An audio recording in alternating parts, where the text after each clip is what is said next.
जम्मू कश्मीर की पूर्व मुख्यमंत्री महबूबा मुफ्ती ने प्रधानमंत्री नरेंद्र मोदी पर निशाना साधा है।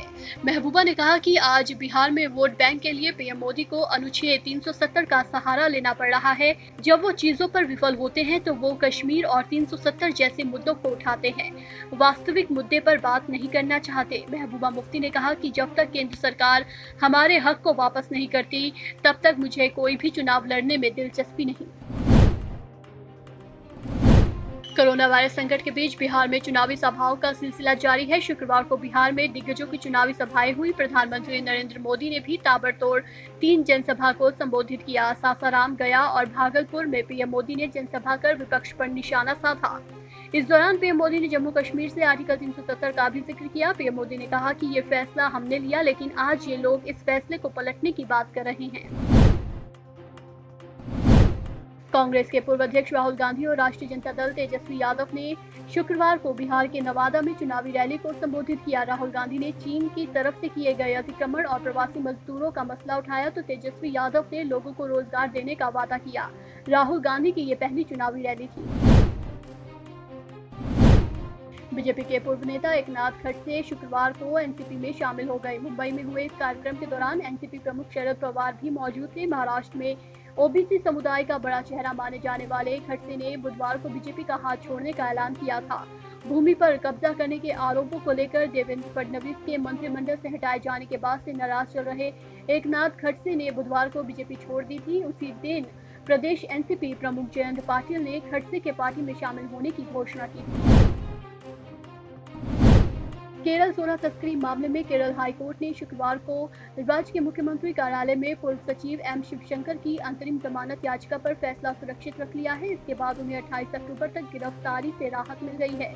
उन्होंने ईडी और सीमा शुल्क विभाग की तरफ से दर्ज किए गए मामलों पर जमानत याचिका दायर की थी। ग्लोबल ई-कॉमर्स प्लेटफॉर्म अमेज़न ने डेटा प्रोटेक्शन पर संसद की संयुक्त समिति के सामने हाजिर होने से किया इनकार। इसके कारण कंपनी पर सरकार कार्रवाई कर सकती है। बीजेपी के सांसदों ने समिति के अमेज़न के इनकार को संसद के विशेषाधिकारों का उल्लंघन बताया। कंपनी को समिति के सामने 28 अगस्त को उपस्थित होना था।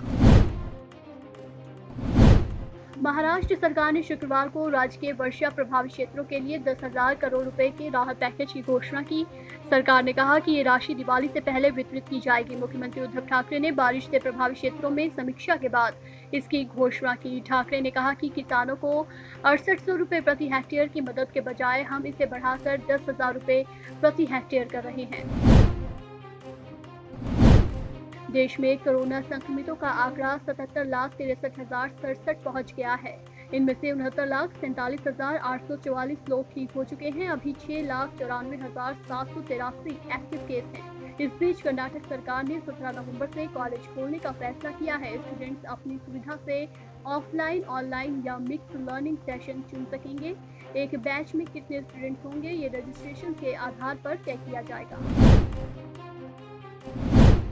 भारतीय क्रिकेट टीम के पूर्व कप्तान कपिल देव को दिल का दौरा पड़ने के बाद दिल्ली के अस्पताल में भर्ती कराया गया है। उन्हें शुक्रवार को ओखला रोड स्थित फोर्टिस एस्कॉर्ट हार्ट इंस्टीट्यूट के आपातकालीन विभाग में भर्ती कराया गया। अस्पताल ने एक बयान जारी करके बताया कि वो सीने में दर्द की शिकायत के साथ अस्पताल पहुंचे थे, जहां उनकी एंजियोप्लास्टी की गई। अब उनकी हालत स्थिर है और उन्हें आने वाले कुछ दिनों में अस्पताल से छुट्टी दे दी जाएगी।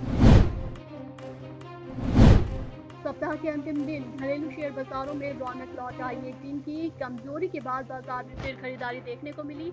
हालांकि बाजार की बढ़त का दायरा काफी सीमित रहा। शुक्रवार को सेंसेक्स 127 अंक ऊपर 40,685 अंक पर और निफ्टी 34 अंक ऊपर 11,930 पर बंद हुआ। बाजार में आईटी, ऑटो और मेटल शेयरों में तेजी रही।